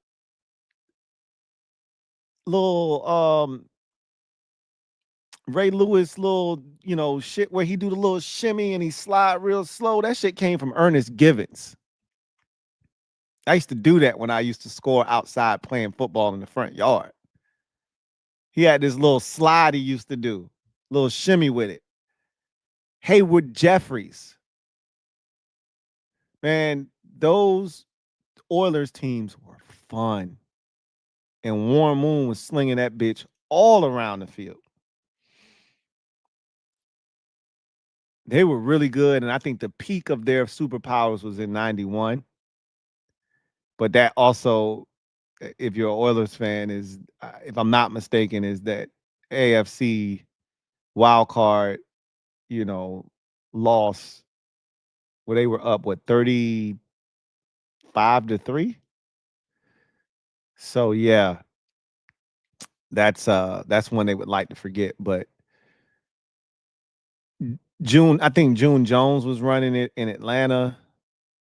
But I think what the run and shoot, this shit to me, the run and shoot is a game changer because I think it was the predecessor to the K-gun in Buffalo, that no huddle K-gun offense they ran and went to the Super Bowl 4 years in a row. I think that was birthed due to the run and shoot. And I think these offenses that you see now kind of were spawned from the K-gun and the run and shoot, and I think the NFL, they saw how exciting those games were. And that leads me to another game changer that we'll talk about a little bit later on. But those offenses, man, they were fun to watch. They were fun to watch. Man, these teams would spread you out. That K-gun offense, the run and shoot, 4 receivers, a running back, sometimes you wouldn't even get tight ends on the field. Guys running all over the place. Either they spraying it underneath or they going vertical on you. Because they pepper you with these underneath throws, and then next thing you know, you bringing that defense up, and boom, there's Andre Reed behind your defense for a touchdown. There's James Lofton behind your defense for a touchdown. Don Beebe up the seam, right? All these weapons that they just throwing the football to all over the damn place. And then, of course, Thermal Thomas is kicking your ass out of the backfield. They could throw it to him. They could hand it to him, spread you out, give it to him out of the gun. They had Davis back there too, Kenneth Davis. Them Bills teams, they was. I mean, it was fun to watch, bro. And I loved it because we didn't see the AFC that often. So, like, I didn't have to worry about playing against the shit unless you made it to the Super Bowl. So it was fun to watch them going to work, man. That was that the run and shoot was a difference maker. It was an NFL game changer. And it led to the K gun, and it led to some of these up tempo offenses that we've seen. And you see some of these teams running it, like, for instance, Washington. They didn't huddle last year. They basically ran no huddle most of the season. And where do you think that came from? All of those motions you see with the Rams trying to identify coverage from the gun, where do you think that came from?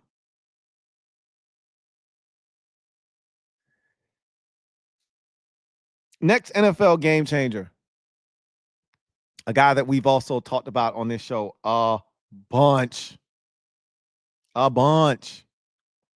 And again, if you didn't see him in his prime, again, I feel bad and I'm so sorry.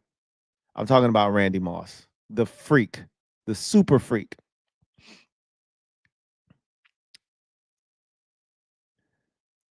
Randy Moss, rookie season. I'm talking raggedy mouth Randy, right? I'm talking rookie season, raggedy mouth Randy.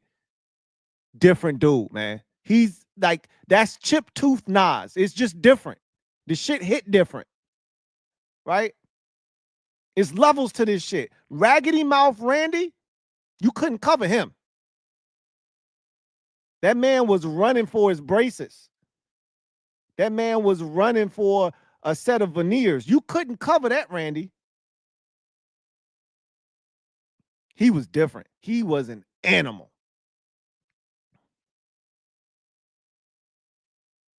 I've never seen anything like it.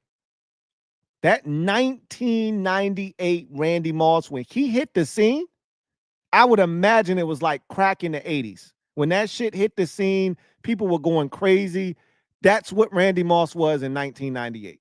We had never seen anything like it. The devastation left in his wake, legendary. Go back and watch it if you haven't. Go back and watch it. Go watch what he did to the Cowboys on Thanksgiving Day in his rookie season. Man had 3 catches. 3, I think it was 3, might have been 4. I think it was 3 catches for like 140 yards and 3 touchdowns, man. I think he had 3 catches for 3 touchdowns. We had never seen anything like it before. His rookie season, he comes in and averages 19 yards a catch. Nobody was doing that at that time. 17 touchdowns in his rookie season.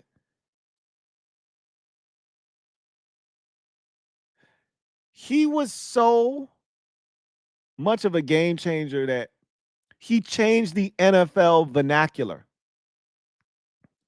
It became a thing. When somebody caught the football on your head, you got mossed on. We would go out in the front yard and we would try to moss on people. We had a game coming up. We called it 500, right? You throw the ball, you yell out a number, you try to catch it. The first person to get the 500 win. And that game just all of a sudden became mossed. They had a segment on ESPN, primetime, called You Got Mossed. That term might actually be in the dictionary now. That's how different Randy Moss was.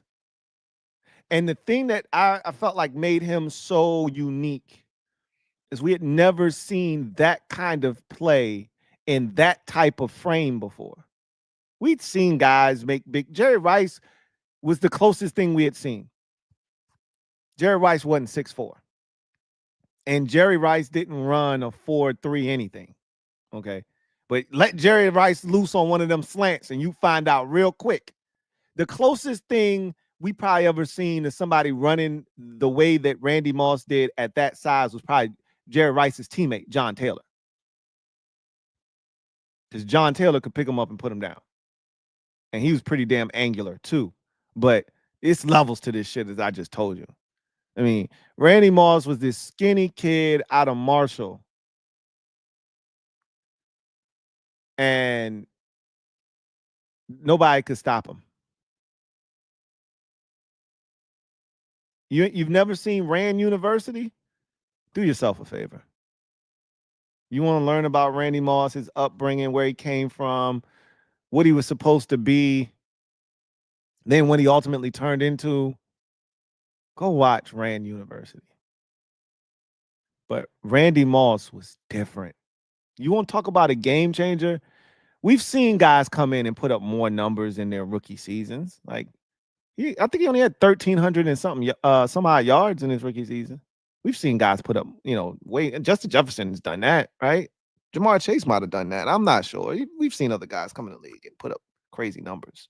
Odell had a crazy rookie season. But they didn't do what Randy Moss did. Randy Moss took over the entire NFL. Took a Vikings team that was solid, right? They were solid. And got them to 15-1, 14-2. I think they were 15-1 that year and lost to the 14-2 Atlanta Falcons. I've done this on the podcast too many times.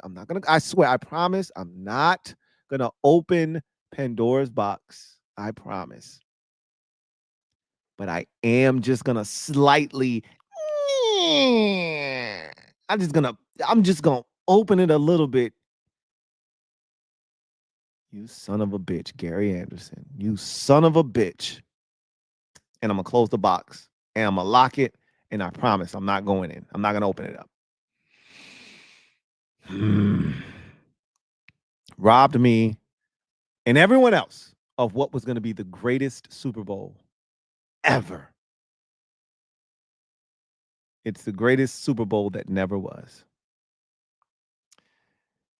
Next game changer. The 2005 application of illegal contact. So from 1978 to 2004, illegal contact existed, but it wasn't emphasized the way that it has been since 2005. This shit was a game changer.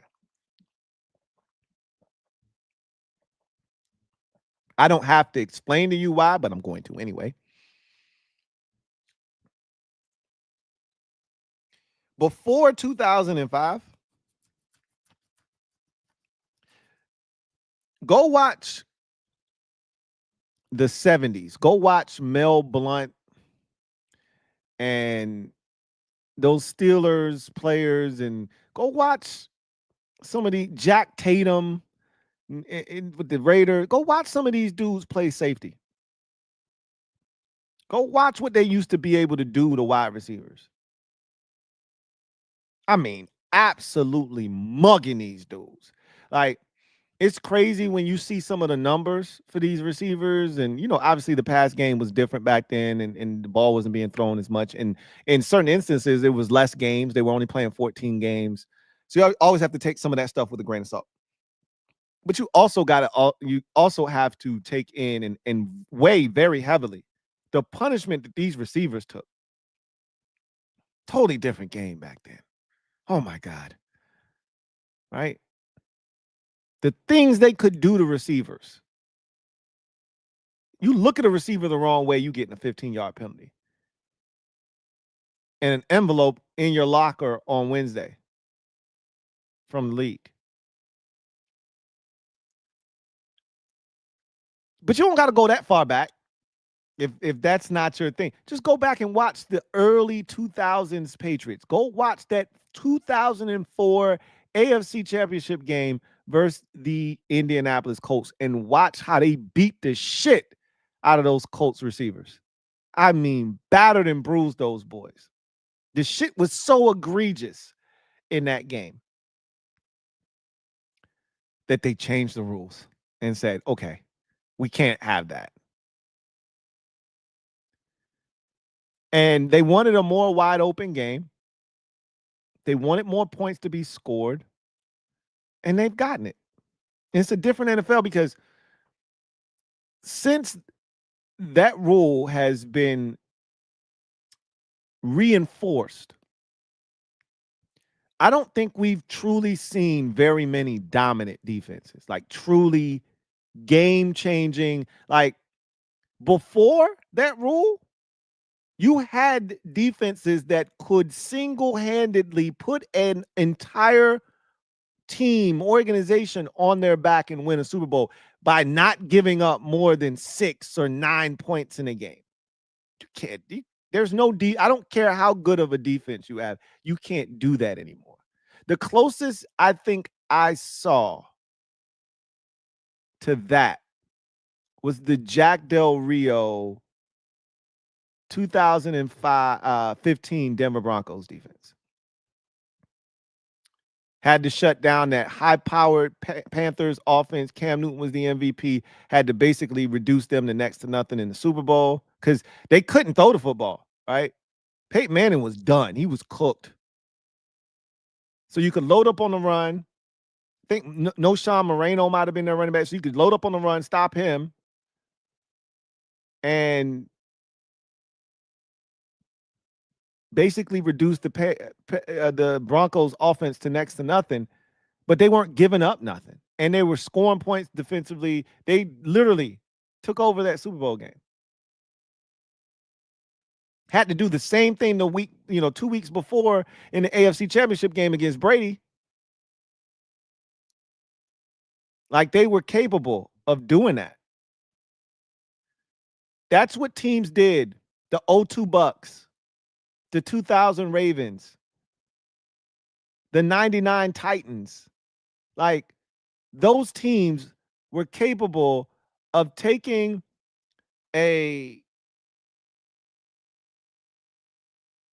offense that was less than stellar, and I'm putting that mildly, and winning a game 10-6 without giving up a touchdown.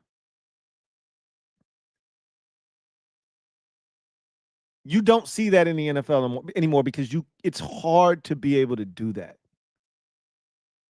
The best defenses we've probably seen since this rule has been reinforced, probably the Legion of Boom back in 2011, 2012, 2013.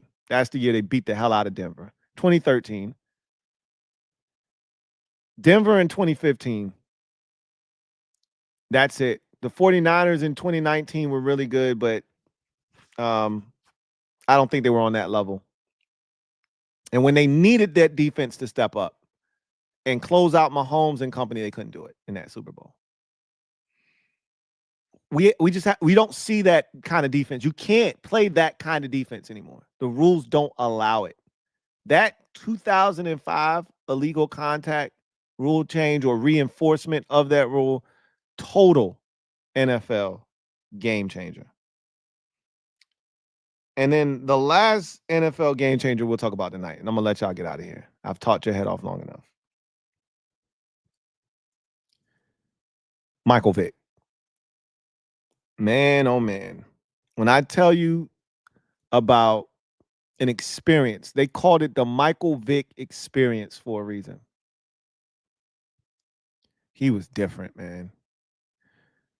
First black quarterback to be selected #1 overall, and he was that for a reason. And the crazy part is I watched him at Virginia Tech. And I remember the bowl game he played in where you go, oh shit, he's really good. And I still didn't think he was going to be that good because in my mind, I'm like, he ain't doing that shit in the NFL. You can do that shit in the Big East, which Virginia Tech was in the Big East at the time. You can do that shit against Syracuse and West Virginia You ain't doing that shit in the NFL. Bullshit. Michael Vick, the closest thing we've seen to him, obviously, is Lamar Jackson. And I would tell you that the thing that made Michael Vick, because he wasn't the first mobile quarterback. You go all the way back to Fran Tarkenton, who was so hard to contain back in those days and could sling it. Obviously, you got Randall Cunningham, who was, I don't want to say like the pioneer, but he was like the first real dual threat mobile quarterback that you really had to worry about. But he wasn't as fast as Michael Vick, right? Steve Young kind of took what Randall Cunningham did and pushed it forward 10 years, but did it left-handed and was a better passer than Randall Cunningham was at that stage of his career. Now, the second iteration of Randall Cunningham, the one that played with Randy Moss in his rookie season, that Randall Cunningham was locked in as a passer. If you could have put that Randall Cunningham with the one in Philadelphia that was an athlete, he would have been Michael Vick, just without the, blazing speed.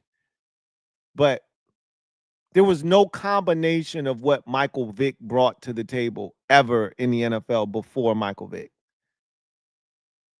I mean, one of the strongest arms, to this day, Michael Vick, I think, still has one of the strongest arms I've ever seen. Flick of the wrist, the ball could go 70 yards. Who doesn't remember, if you're, obviously, if you're a Commanders fan, then Redskins, clearly you remember the Monday Night Massacre. Tell me that throw wasn't a thing of beauty, right? First play of the game, play action fake. Vick drops back all the way to his own 5-yard line and just flicks his wrist.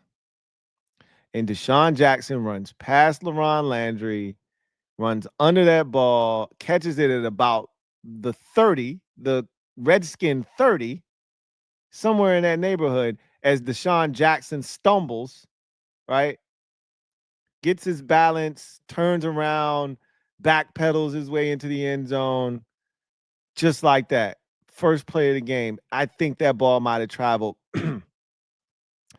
every bit of 65 yards in the air, 65, 70 yards in the air. Thing of beauty. I remember his rookie season, and this one I was like, oh my God, this guy's arm is ridiculous. They were playing against the Dolphins, and he rolls out to his left. Obviously, he's left-handed. And he throws a dot to Sean Jefferson up that left sideline, right by the end zone. It's like maybe a yard or two short of the end zone. And it's a frozen rope. Like, go watch Bo Jackson throw out Harold Reynolds from out. Like, if you didn't play baseball, then you don't understand this. Bo Jackson was probably the freakiest athlete ever assembled in life. Okay. Bo Jackson, the ball was hitting the corner. Harold Reynolds was already running on the play, so it was a hit and run. Harold Reynolds might have been one of the fastest players in Major League Baseball at that time. And he's already going on the play. Ball's hit into the corner. Harold Reynolds is already sprinting around second base, around third base. When that ball finally, Bo Jackson gets his hand on the ball, he's already rounding third. And Harold Reynolds, like, they're telling me to get down. I'm like, are you kidding me? What do you mean get down? So he said, I just did it just because they telling me to get down. But I'm like, bro, there's no way I'm getting thrown out. Bo Jackson, without a crow hop, just picked the ball up and fired it on a frozen rope to home plate and threw him out. I've never seen anything like it before, never seen anything like it since. You'll never, ever in your life see that shit again because nobody's arm is that strong. That's kind of the feel I got when I watched Michael Vick and he threw that pass to Sean Jefferson on a frozen rope. Had to be every bit of 45. Like, nobody was doing that. Nobody was doing that. Like, when Brett Favre used to throw balls, like, on a straight line and zing one, it looked like Brett Favre was throwing as hard as he could possibly throw. Like, Brett would just, zing it. But it looked like he put as much mustard as he had on that thing to get it in there. Pause. Vic would literally just effortlessly flick his wrist, and that jank would just take off. He was different. So you get this rare combination that we haven't seen in the NFL of ridiculous speed, quickness, agility to go with that speed, right? It's not like Vic was just like Robert Griffin III was fast. He didn't have any agility and he didn't have any quickness. He just had straight line speed. He was a straight line track guy, right? In a straight line, Robert Griffin III could outrun you. But if you asked him to make somebody miss or to change directions, he couldn't do that. Vic and Lamar Jackson are among the few guys that have that ability to change directions and have that quickness, right? That phone booth agility. Stop on a dime. Spin. Make you miss. Vic was different. And unlike Lamar, who it took him a little while, I feel like Lamar is getting there. Lamar does not have the arm of a Michael Vick. Not many do. But Vic was accurate. Vic was accurate too. There aren't many guys, and this is another thing. There aren't many guys that are a cheat code on a video game. That's when you know you've exceeded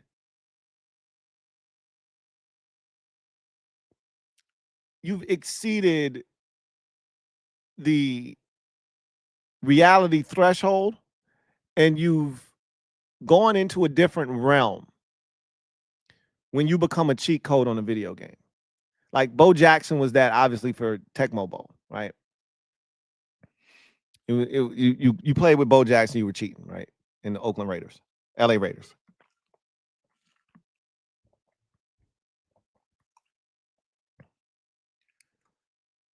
If you played with Michael Vick on the 04 Madden, which he was on the cover of, if you played with Vick in the Atlanta, you were cheating. It was a cheat code. The closest thing I could equate it to from a Madden perspective was if you played with the Rams in 2000 or 2001, you were cheating. That greatest show on turf Rams offense was damn near unstoppable in those years. If you played with them, I wasn't gonna play against you. I wasn't gonna do it. If you pick the Rams, if I play against you, I'm not betting you no money. That was cheating.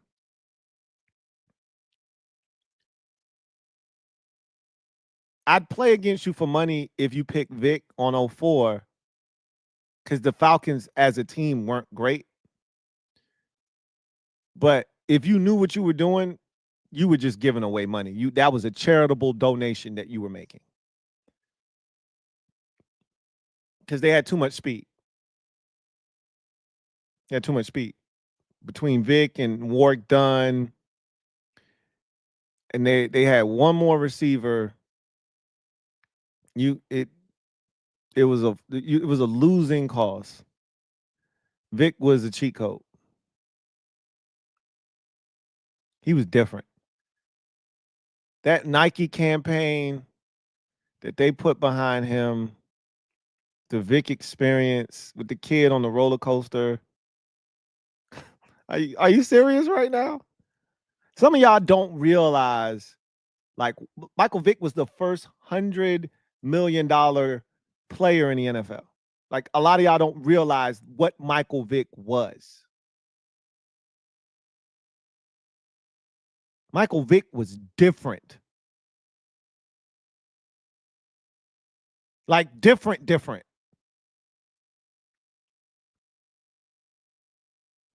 If the dog fighting shit doesn't happen, I believe Michael Vick ends up being a Hall of Fame quarterback. I believe that. But we'll never know. We'll never know. We'll never know. Anyway, I digress.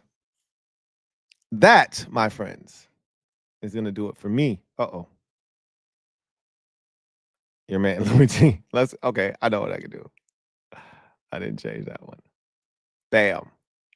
That is going to do it for me, your man, Louie T.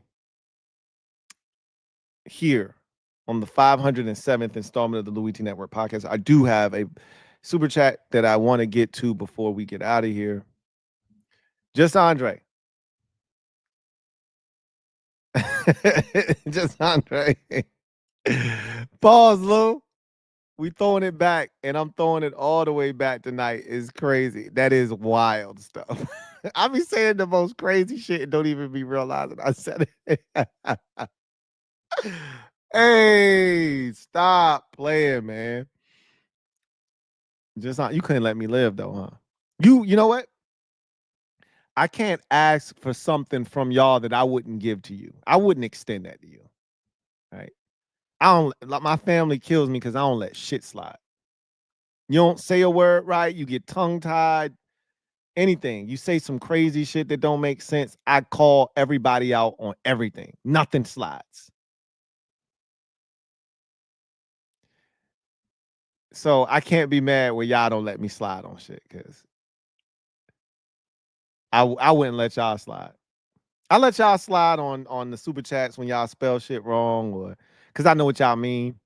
And I ain't trying to be an asshole there, but trust and believe. I would fry you up. So I can't be mad at y'all.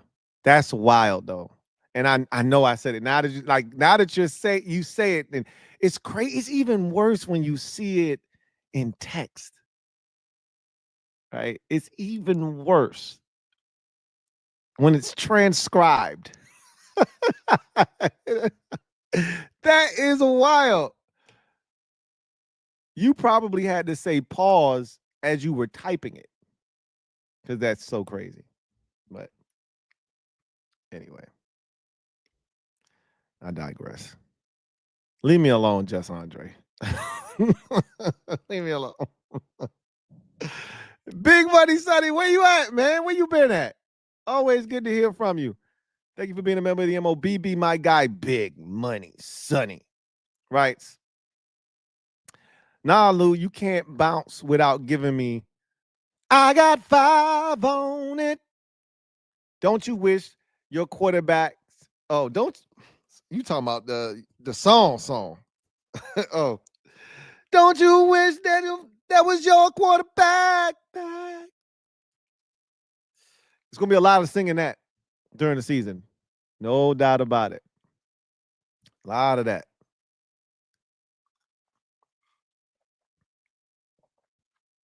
Don't worry. Jaden is going to provide us with tons and tons of opportunities to be singing that this upcoming season and many more to come. Looking forward to it. Anyhow, you guys, enjoy the rest of your evening. We'll be back probably Wednesday is my guess. We'll see what the rest of the week holds. I will say that tomorrow night we'll be live for the Command Post live. Wednesday night, I should be live with the Commanders Kings. And then Thursday night, NBA Finals. I might go live Thursday night anyway. If not, I may just watch game 1 of the NBA Finals with everybody else. We'll see. But either way, I will see you guys next time. Until then, I'm your man Louie T signing off. That was a Memory Lane Monday. Till next time, take care.